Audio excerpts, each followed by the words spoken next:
Yeah, Rattati, first of Good all, to be thank you so back. much for taking the time. It is so late. It is so late in Iceland. We had to somehow match up Iceland with Australia in time zones. That wasn't easy, Yeah, but thank you so much for taking the time. Where do we catch you? no worries. No worries. It's approaching midnight, but I'm alone in Iceland. My family is in Sweden, so I don't have anything better to do actually. Perfect. Burning the midnight oil. You can play some Yeah, Eve I or did a lot of emails and stuff oh since wow. since everyone left the office. Yeah, it's good.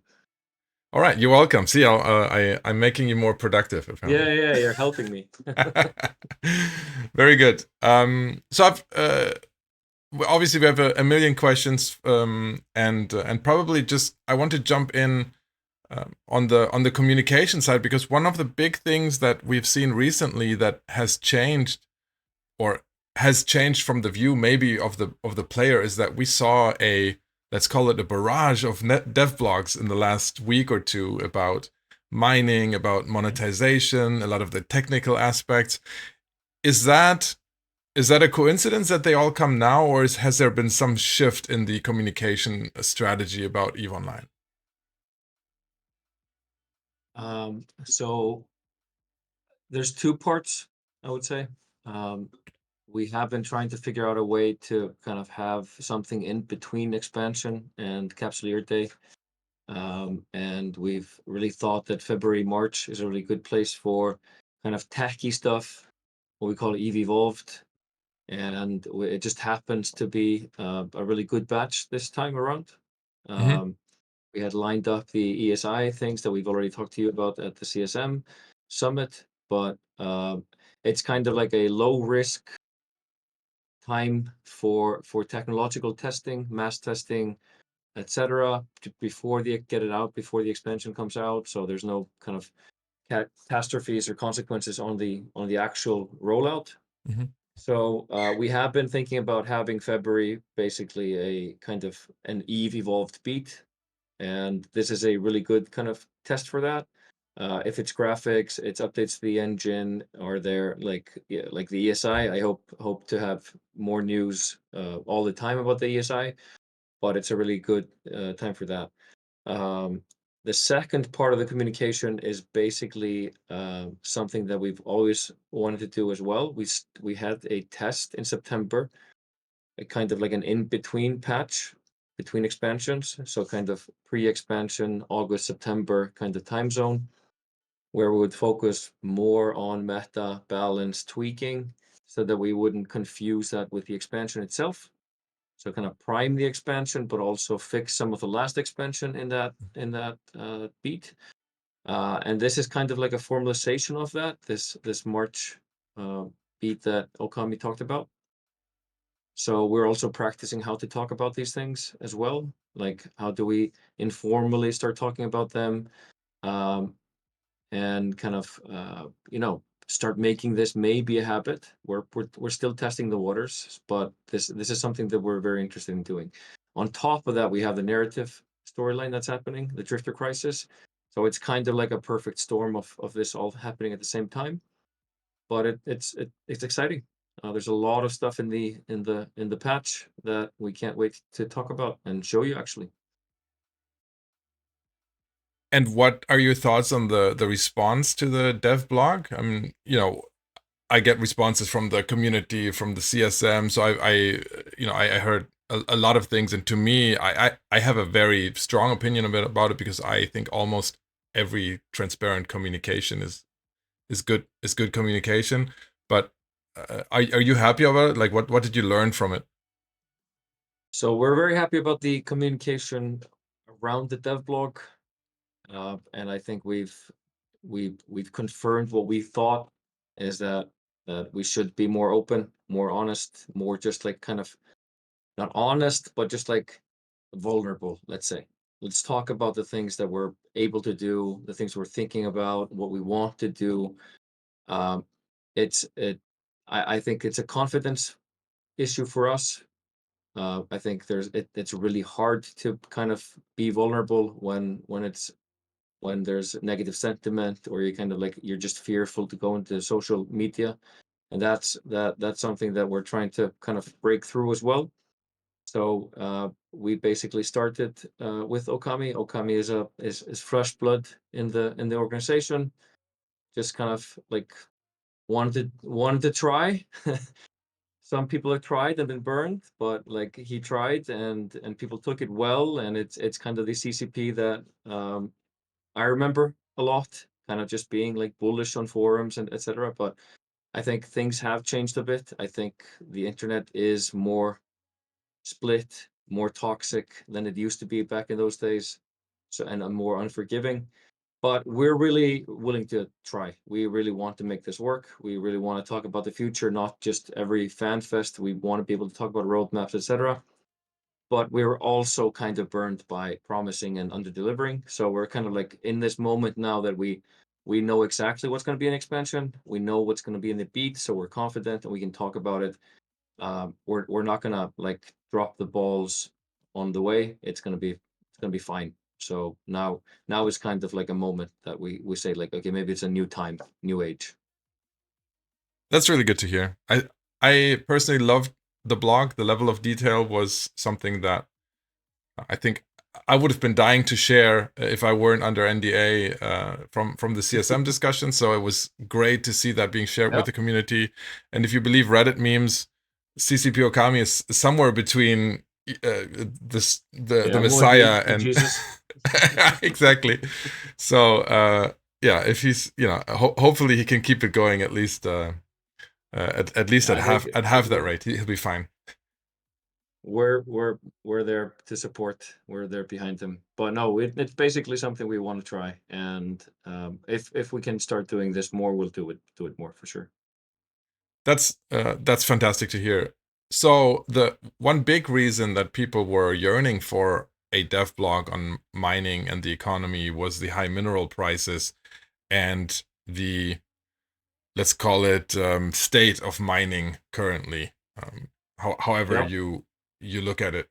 What's your thought on the record high MPIs that we were seeing and that we're still seeing, even though Okami's dev block dropped mineral prices by about, I don't know, 10, 12%? What's even before that, what was your take on high mineral prices? It was all the talk in the community. People are concerned. Do you think it's somewhere between a huge problem or people are overreacting? Where do you think we stand? So the MPI is just a gauge. There's nothing right or wrong with the MPI. Like it just depends on when you start comparing what you're comparing to. So it's not right or wrong. It's just a measurement. And the point is, are we going to look at it and use it as a tool to do something, or are we just going to say, well, cool, that's a number. It's going up, it's going down. If you could say there's a laissez-faire approach where like it's in your hands, like it's the market, it's do whatever you want to do. If you can't build chips, you can't build chips. If you want to mine more, you mine more. Some people are making more money with high MPIs, so like crude manufacturers in some way. So like that's just like high oil prices in the world. Someone's making money off of that.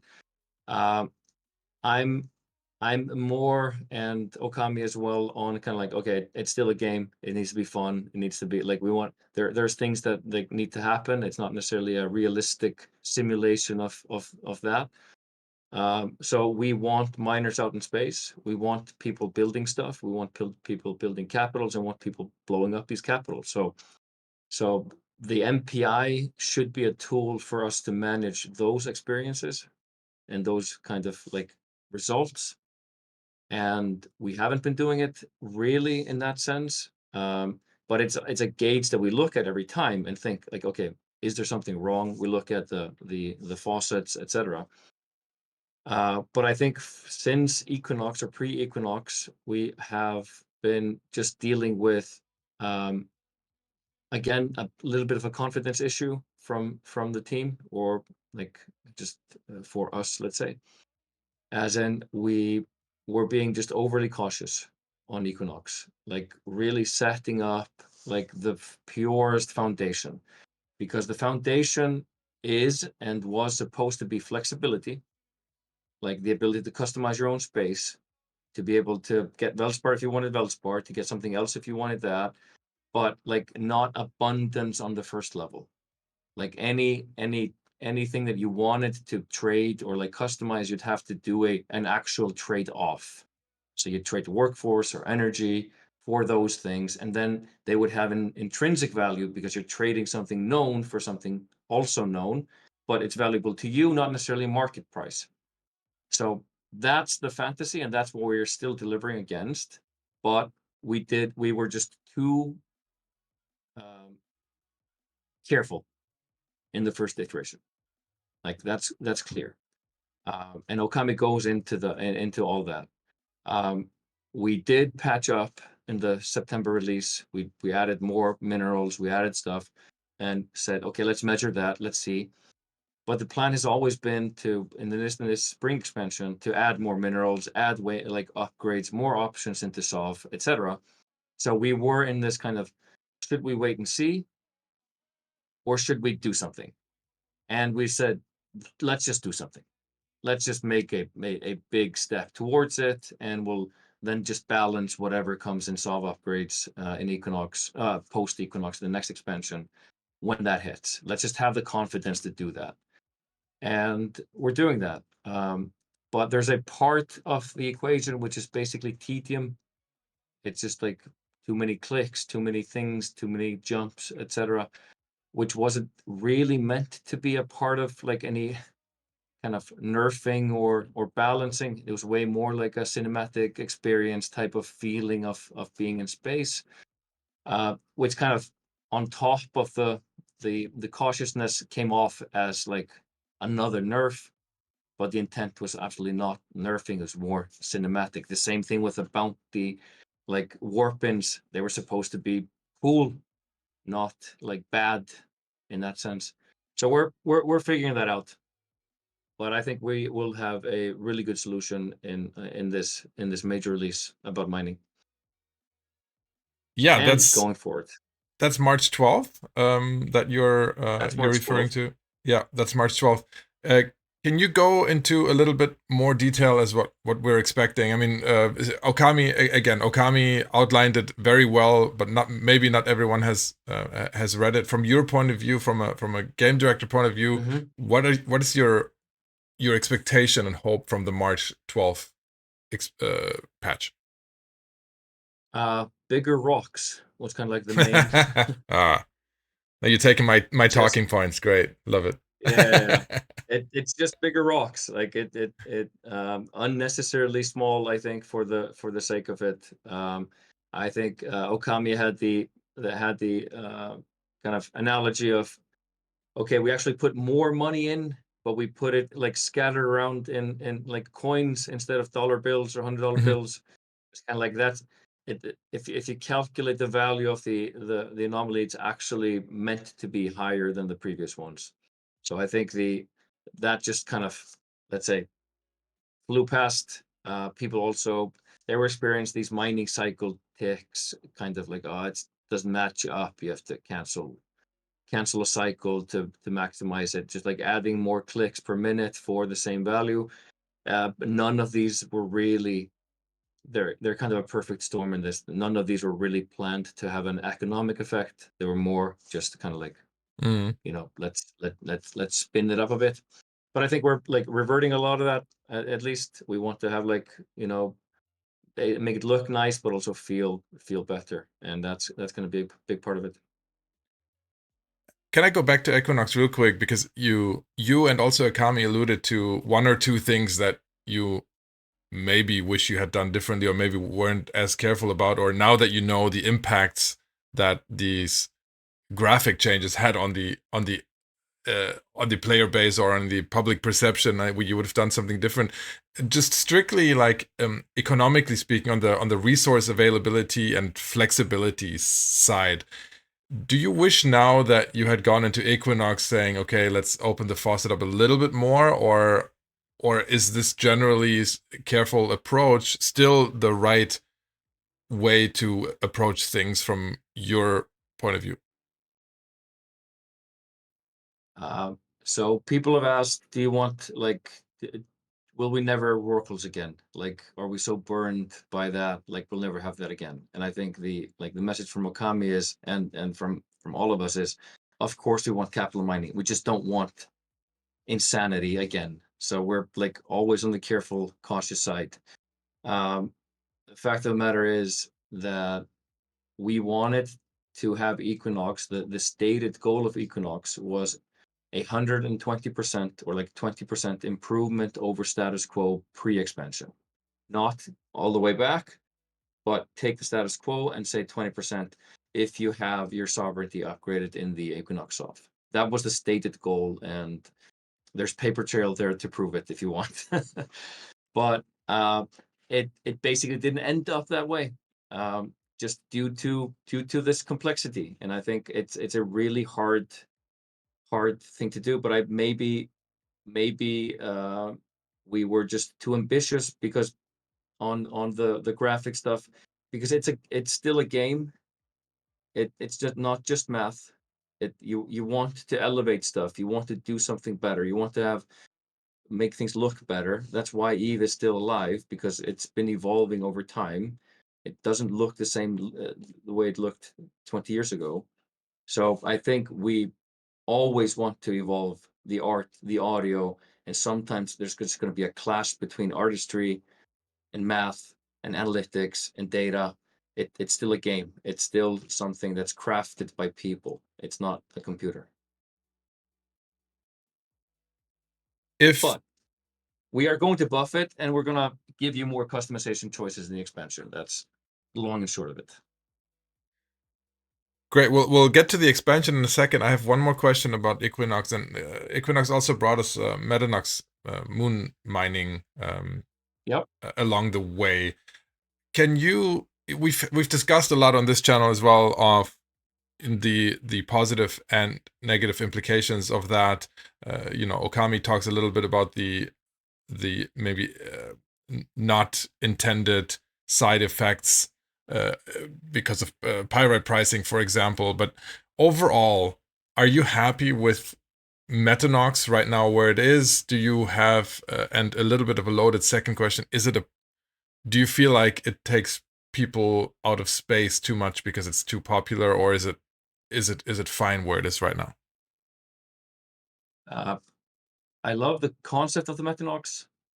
I think it's a V1 and needs to be a V2 or a V3 to be like what we want it to be. So I think there were things that maybe we couldn't do at the time because like hindsight is 2020. But I think what's clear, another stated goal of the feature team was to not basically disrupt the lower ores and kind of be practically used mostly on the higher ores, and that's just not happening. And we need to tune that. We need to figure out a balance between that. I think honestly we just don't have enough tools, like design tools, to do so right now. So we're kind of like we're workshopping that. How do we create an interesting choice between Athenors and Metanoxes? What's the what's choice? It doesn't feel like a choice now. It feels like it's way easier just to plant Metanoxes in way more places. So we really want to have like okay, that's maybe the Metanox. What's the positive of the Athenor? Do they get more? Do they get different things? Do they like? But it has to be a real choice, and it's not a real choice right now, and it's affecting moon lower ores way more than we wanted, and we'll have to do something about that. And it looks like But Okami's I dev also blog. want to have moons everywhere. Like I want to personally, I want to have different moons in every space. I think wormhole moons should be cooler than normal moons, and I think abyssal moons should be like something. And I think there's way more like fantasy that's untapped into for the future. That's good to hear. And a little bit into that direction, the dev blog Okami wrote already pushed R4 and R8 moon material pricing up considerably just on speculation. So it seems like at least your intention has been understood by the market, and we'll see what March 12th then brings. Yes. Yeah. Now we don't have any flexibility to balance null sec Metanoxes, high sec Metanoxes, Like we just don't have any tuning dials. So we would really like to have more tools, because like they're interesting in every space, but flat changing fuel isn't like that's just a sledgehammer approach, sadly. Related to that, everyone always wants to talk about capital ship prices, and you and I talked about this, I don't know, 3 or 4 years ago on this show, and I think it gets people riled up because post what the player base calls scarcity, post the big change in resource availability, I think we've had very expensive capital ships, and then we've also had some iterations on the components of capital ships. So I think what most people that I speak to in EVE Online agree on is that, especially super capital ships are too expensive to fly, or they don't have a place, and people always want cheaper dreads. I think that's that's a big opinion there. What's your? Let me ask you the same question I asked you a couple of years ago. What is your thought on the current pricing level of capital ships in EVE Online? They're too high, or they're not powerful enough. Either or. I think we spent a lot of time at this on this topic at the CSM summit, and I think a lot of people came in just kind of guns blazing, prepped for fights, and we were like, "Yep, let's just figure this out." No one's no one's arguing. I think so this is a step ladder of like it's designing an MMO. Like, you have to have the levers, you have to have the faucets and the sinks set up. We weren't then. There was a handbrake moment, and we need to get to a place where like supers and titans were actually scarce. Few were in space. They were just dominant. Like, that wasn't the game that we wanted to make, so we needed to pull the handbrake. But at the same time, we talked about we wanted to have a pretty good progression path defined for like a PvPer. You want to go from normal ships. You kind of, as a person playing an MMO, you want to go into more powerful ships. So the escalation is, or the progression path is battleship, T2 battleship, marauder. You can do stuff in the PvE. So marauders are kind of like an anchor. Like, let's make marauders pretty expensive, pretty cool, pretty versatile, so people kind of have like okay, that's my sub-capital chase goal in that sense. That's my, okay, this feels good. This is cool. I'm powerful. Okay, what's the natural evolution of that? It's dreadnoughts. So we tackled dreadnoughts for last year, added T2 dreadnoughts. We try to figure them out. We're changing the insurance prices. So we're adding the next step in the ladder to this plan. We can't balance all the ships at the same time. We balance them now one at a time and bring them back into the fold. So dreadnoughts were that step, and we are having dread brawls. We're having dreads living, dying, and being built again in some form, way more than used to. And we're really happy about that. But we talked about at the CSM summit, we talked about the escalations. Okay, what happens from a dread brawl? What escalation path do we want to support now from that? Is it to bring in supers to blow up all the dreads? Is it to bring carriers? Is it to bring titans? What is the escalation that we want to fix next? We can't fix them all at the same time. So we spent a lot of time on that, and we're going to do some things in that space. Clearly, there's the survivability of supers, survivability of things that's related to caps, it's faucets, it's related to cap boosters. Like, there's a thread that if we start pulling it, we just end up in the same place. Surgical strike was done for a reason. Like, faxes and supers were invulnerable almost at the time. So like, we don't want to go there. So let's fix the next thing in line. And that's basically what I want to do. So I would predict that carriers are a reasonable next step to take a look at, or even supers, and bringing supers back and fixing faxes at the same time. Like, there's like, those are the elements that we can play on the meta side and the survivability and the escalation paths. The overall cost we created at the time with the components and the new blueprints, we gave ourselves way more balancing tools. Like I said, with Metanox, we didn't have any tools. We had one way to change things, reduce or increase Veldspar and things, or try it. Like now we have way more things. We can reduce the price of a specific capital or like all of them at the same time by reducing the components, etc. So we have those levers, and we're going to test some of them out to reduce prices. Okay. Would you say it's a matter of prioritization? Because if you listen to the community, you would say probably the biggest issue over the last 5 years, I would probably guess it's capital prices, depending on which group you listen to. But like, what is stopping you? Can you explain to the players what is stopping you from just going, okay, we're going to reduce the components of capital ships by 20%, or by Titan specifically by 20%? What's your concern about that? The concern is that in the Oracle era, basically everything was throwaway, and people were running out of aspirational goals, and people were throwing like just Titans on the fire. They were throwing like supers at anything that moved. It suppressed a lot of new player and intermediate gameplay because you're basically dunked on every time. And we have heard a lot of voices as well from people saying like, well, I don't agree with dreads being 2 bill and supers being 10, being like that's such a great time. Uh, we think a healthy subcapital meta is like the core, the meat, the potatoes of this game.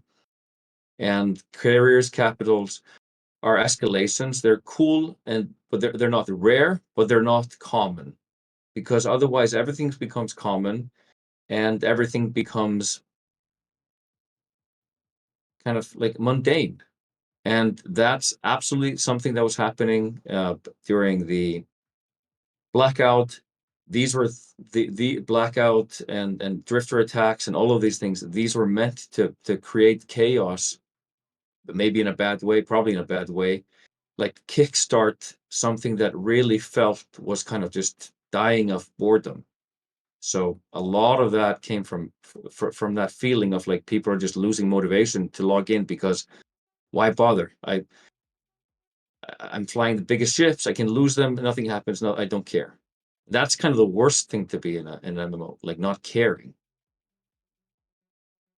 I 100% agree. I think where part of the frustration comes from is that we feel like we're so far away from that point in time, because in the meantime Yes.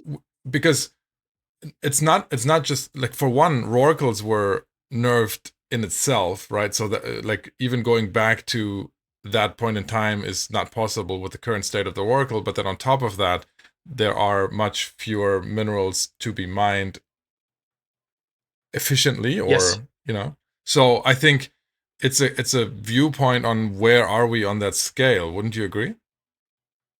100%. And I think we're in the place where like we did have belts and suspenders and probably something else on top of it to kind of protect ourselves from the like making it break again.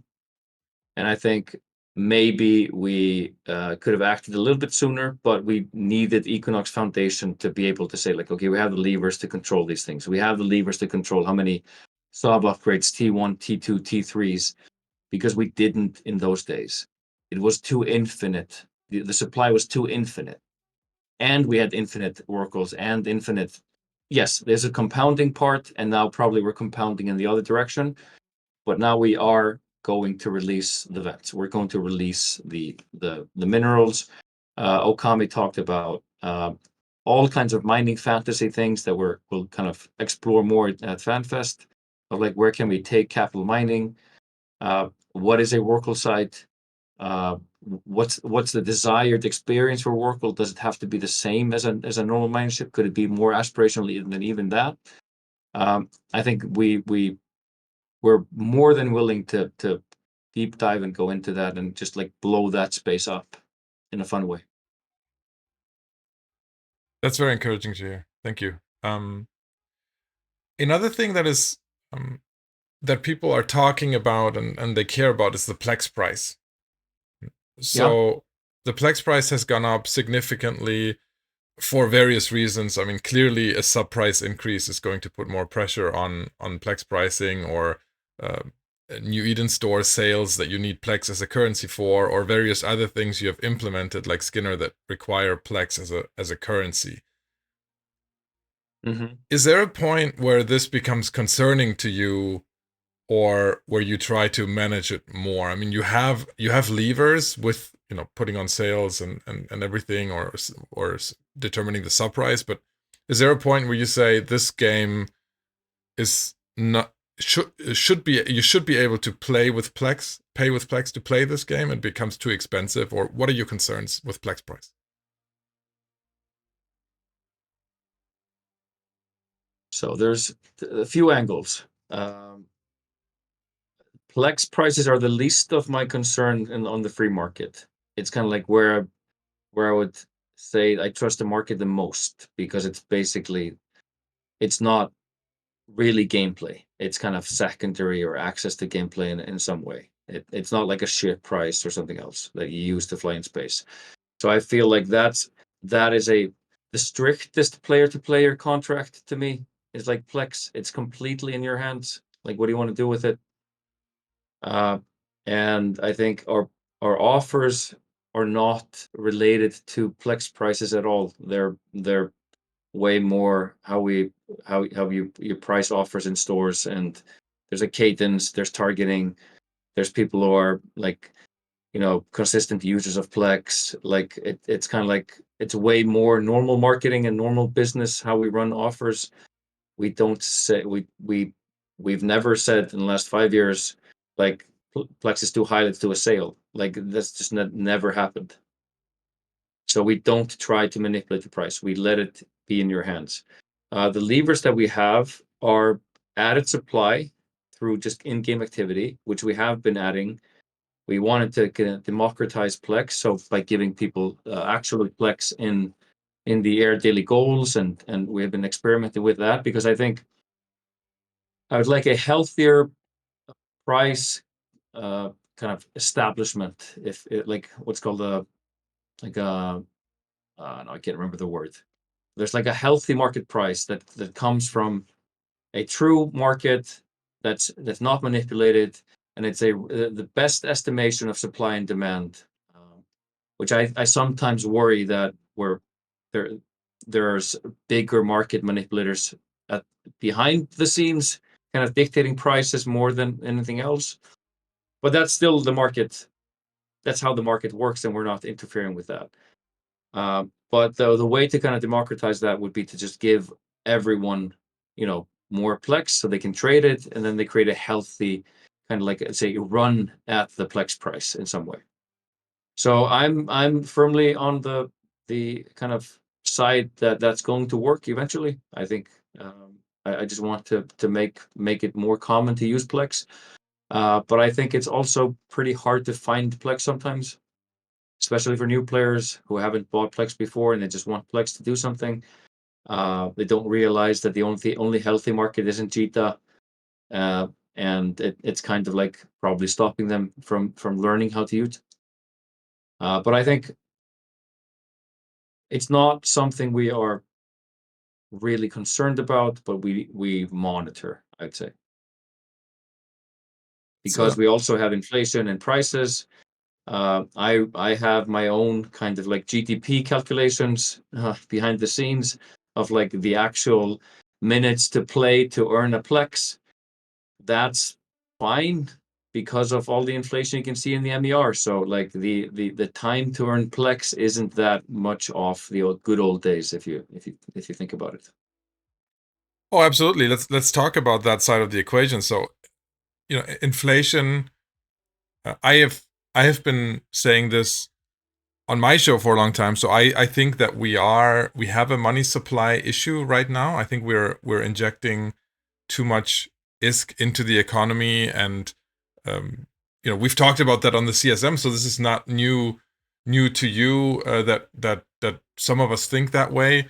But do you feel like things like the faucets in the wormhole that we addressed last year, or Pochven now, or the sales tax, is that something that you're concerned about right now, or are you more in the camp of, well, I'd rather have inflation, which, to be honest, is still much lower than other video games. Yeah, you manage it much better than other video games, but Eve being such a good such a good economic simulation, I'm still concerned at the current rate, that the money supply is increasing.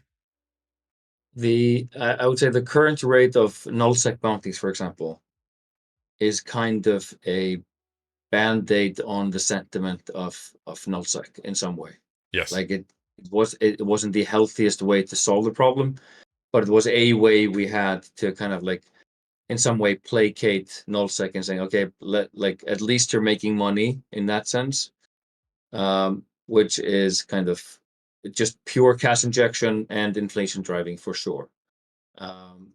I think there is a place that's lower, that's healthier, but I think there's also we can see that the sinks are also growing. The good sinks, the LP store sink is growing steadily in the MER. If you look at that, no, maybe you don't see that.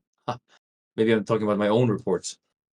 But LP volume and LP, like all of the changes we did basically, like we free marketed LP. We let it loose. We allowed trading. We allowed way more stuff, like allowed group purchasing, and kind of like privatized almost LP, or let it loose, kind of 70s style.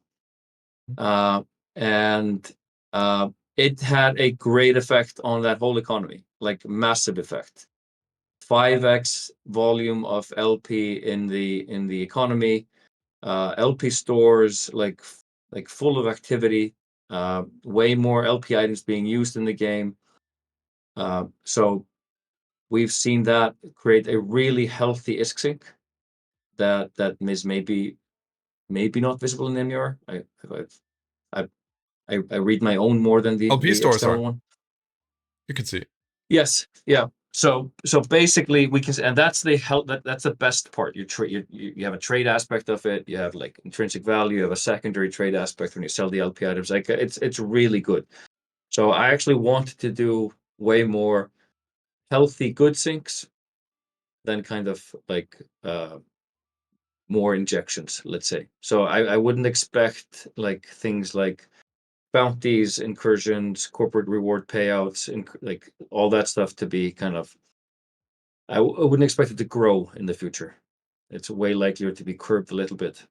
But I'm really interested in adding gameplay to the ESS, like leveling that up a bit, like getting that money out into the world, like more competitive, and kind of more risk reward things that we can do to kind of like entice people into unsafer pockets.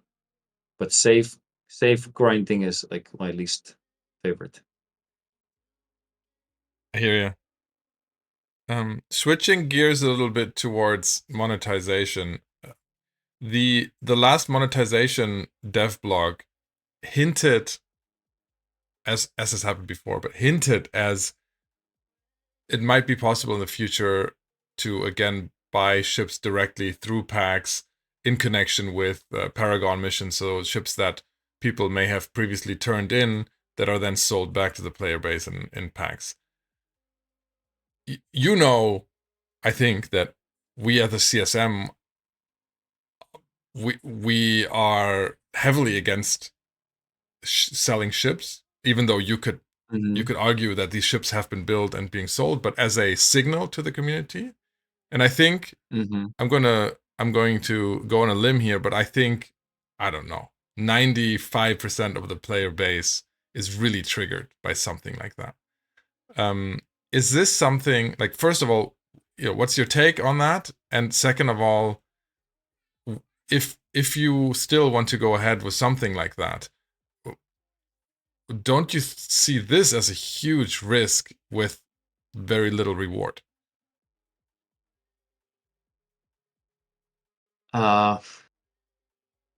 It depends. So most of these things, okay, there's loads of angles in this. So new players have real problems finding the right shapes and right fittings. And you, as an economist, or you know, the tragedy of the commons. You can't also just give them stuff. Like, that's also bad. So like everything that we give out is farmed or abused or like not valued in that sense. So the intrinsic value of using donations to create like a real effort against the benefit that the new players get is a really good idea to me. It really is a good idea. But the counterpart is like the selling part. But I think the selling part is the value that we get from them, like that value is less on the monetary, it's more on the retention. And the third part of it is there is a generation, you and I are probably Gen Xers, and a lot of the EVE MMO player base is Gen X or something like that, kind of like, you know, some things you don't do and some things you do. But we are dealing with also a newer generation of customers that simply expect to be able to get some help in the beginning. They just have lived and learned nothing but a starter pack is the way. It's just like they don't understand when it doesn't exist. It is true. It's not like some evil monetization scheme. It's just like it is actual real facts. And what I've been trying to do is to do this in the most elegant way that I can possibly do, super carefully, using donated chips, not paid chip, like not like CCP created chips, etc. So you know the history. I'm not going to give up on seeing if this might work, but I'm not hell bent on making it work. I wouldn't drive anything into the ground to make it work, but I think it has merit. That's all I can say. I truly think it is the only way to tie these generations together and figure out like the healthy, good way of monetization. But if it isn't, we can try to figure something out. But it I think it's good. I really think it's a smart way to use to blend monetization and veteran assistance and getting new players into reasonably good ships. And we've done a lot of user testing on the new player journey, and you've seen a lot of like little like the ship celebration moments and kind of like just telling players new like ships are important. It's really, you have to be training, you have to do all these things. But it is really difficult as a new player to just be in your like when you found the ship and you found the fitting and you found the skills and you trained the skills and you realize you didn't have the skills for the fitting, so you have to also train the fitting, and then you realize the fittings aren't in this market, they're in 7 jumps away, and you go there and you buy them and you go out and you die and you have no anchor, you don't have any memory of what you did, you don't have any like blueprint, you have nothing to show for it except like just utter frustration. You have to do all those things again, and you don't remember what they are anymore because you didn't save your fitting because you're a new player. There needs to be, for new players, some kind of a replenishment aspect of this. Something easier to say, like, okay, just let me fly again, like a reasonable frigate, a civilian frigate, whatever. But just like give me something so I can just go undock and try again. This is basically the experience that people describe. And they describe it as ganking, but it's not just ganking. It's just losing everything, not just dying. It's losing everything and not knowing what to do next. So it's desperation more than anger in that sense. So I have a feeling. So thanks for explaining that. I have a feeling we're going to be discussing this for the next years, probably. I think just a few points where I think maybe differently than possibly that your market research shows, or possibly than you from a developer's perspective. I still, to this day, I've been playing this game almost since start, and I remember the exact day when I planned out exactly what you just said. I planned out my first Astero. I wanted an Astero. I planned it out. It took me hours to figure out the fitting, to buy the fitting. This was in Doe Dixie. I was weird back then. I wasn't the Oz I was today. And I finally bought it. I had saved up. I undocked, and like I didn't even I didn't even click a button, and I got ganked. Like this ship was gone. On the other hand, Yep. it was probably the top 2, top 3 memorable experiences in EVE Online, and I would have not had that experience, I'm convinced, if I had, I don't know, paid $10 for that Astero. Then I would have just feel very, very frustrated and maybe gone. And so that's possibly the other side of things. And I think you're onto something where I think it is a generational thing. I think, to me, playing EVE Online, if I don't work for it, if I don't figure it out myself, it's worth nothing. And I do think that nowadays video games that come out today work completely different than they did 20 years ago, and you have to bridge that gap, absolutely. I would just make the case for, make sure you get it right. Make sure that you're very, very careful about it, because this is something that is near and dear to the community. And even though it might seem on paper, even argumentatively, it might seem like, well, but we're already doing this because you can get Plex and you can buy the ship. It feels different for EVE players, and it's Yes. And 50% is rational and 50% is just emotional, and but it's still important. That's why we've been careful. We've been talking. We've been trying. We haven't really expanded this for a long time, because there's a lot of interesting things that we can utilize as well. Like things that are lost. We call it the graveyard in EVE. Like there's a lot of things that get lost when because 30% just get removed from the game. So I think there's a lot of ways to skin this cat. There are ways, for example, that we've discussed, like some kind of Omega insurance that gives you a different, a better ship once per day or something. There are ways to do it in kind of and we're just exploring those. It's an insurance angle, like your free Corvette. Can you get something for free every day? So you don't abuse it, but it's not trash like the Corvette. We are trying to solve the new player problem with these packs. They don't make infinite amount of money. They just they just ease the pain. But again, we can't just ease the pain by giving them out, but then they're farmed. That's the crux of the thing. If this were a normal game with no alt accounts and no farming, it would probably be easier to just say hey, here's a cool weapon, go kill someone. It's not that hard because EVE is unique, and that's why we're trying to find a unique solution to it. Okay, maybe send them to me and I will give them ships. I will contract. I will give you a 1-year there is contract. a way. There's also a way. We are as you all know, we're working on freelance projects for a long time, or what we call corporation projects or goals. And we did add the ship replacement program, and then a better ship replacement program. And in some way, we could maybe use something like that as kind of an NPC ship replacement program, that where your NPC actually gives you a replacement ship instead of insurance. Isn't cool because it doesn't feel like you get the thing back. Just okay, cool. And it's another is faucet. Yeah, it's the faucet. It's kind of if you total your car, do you really want to fix it and get the money, or do you just want to get a new car? You just want to get a new car.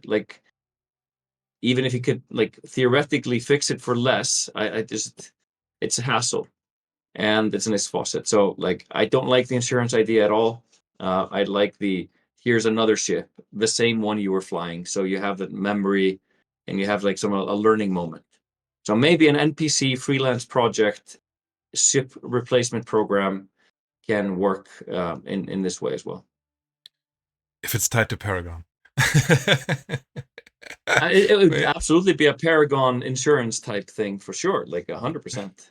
But then someone said, like, the best way to teach Eve is to social. That's what the whole thing is about. We stopped making a tutorial. We stopped expanding the tutorial. We've invested in social corporate, like these social goals, for the exclusive goal of trying to help veterans help new players, and stop trying to teach the game, but put them into corporations. That's been 2 years running. We're doing that. So if I look at chat, besides them calling me a boomer for my comments, there is a question that keeps coming back, and that's about the Magic 14. The Magic 14 skills, for everyone that doesn't know, that is watching, those are the skills, the initial fitting skills that will make it easier for you to actually fly the fits, maybe that people are giving you, although there are tons of alpha fits or day one fits out there. But I think I know from my own polls, Rattati, that the community is split on this. So I personally am against removing the Magic 14, but I've come around to saying, I don't know, I am a boomer, as chat says, so I am against it because that's not the way I grew up. But maybe the player base nowadays is just different, and wants it gone. What's your take on that? On removing the Magic 14? I know we've handling the Magic 14. I know I've played had so many games where you have to level up plus 1% defense, plus 1% defense, plus 1% defense, and it's like, it's not a cool skill, but you do it because in the end you get plus 5% defense. Like, I don't see any reason for that to be removed. Like, just on the principle of it, it's fine. I think they could be hidden like later, maybe like as specialist skills rather than like early skills, so that like you get your get your first subcaps going, and then there's a master level behind that. But I would kill skill attributes before I kill Magic 14. Yeah, I agree with you. I just I know I get a lot of You're playing devil's chat hate for advocate. it. Yeah. Last question, and that is about the upcoming expansion, the next expansion that is coming out. Is there something that you can share? Beyond March, we're talking, typically in June when it comes out. I'm sure we'll see some stuff at FanFest, which I'm sadly going to miss this year, being in Australia. But is there something you can share about the expansion in June? What I can share is that we have been continuing on the journey that we have been doing, and which started with the operation expansion, was to iterate on our features. We've been iterating on things. We start if you look at went from faction warfare of the ode to nullsec. We spent 1.5 years in either of those. We're hitting our third expansion then with nullsec. We iterated on corporation goals through Viridian, Revenant, and Havoc. So we've been basically, like, almost every project, like large scale project we've been working on, has at least 3 expansions under the belt. So we're sticking to that. Like, you can expect evolution of the things that we have been doing since last time and since the last expansion. But also both in the balance and the major update that's coming in March, and in the expansion, like loads of iterations, like smaller iterations, and kind of, I would say, experiments. We have been now, as we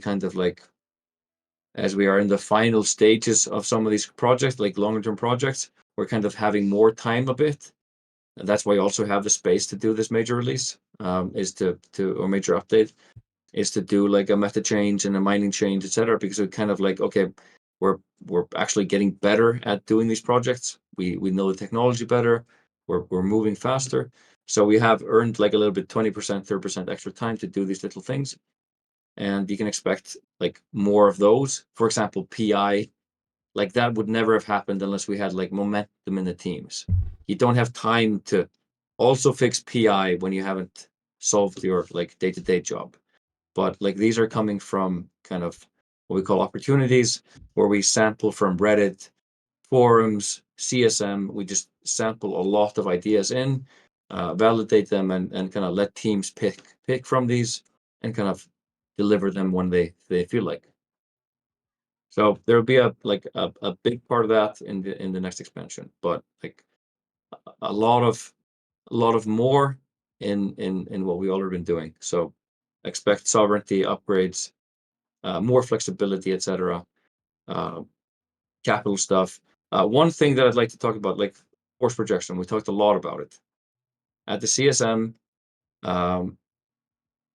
We discussed a lot about the state of force projection and the cost of ansiplexes, and how basically the kind of, we call it, inter-region travel was still untouched, and like home travel was kind of like more troubled, which we knew would kind of happen because we only had one type of ansiplex. Again, these simple tools with simple rules sometimes just like don't have the levers we need.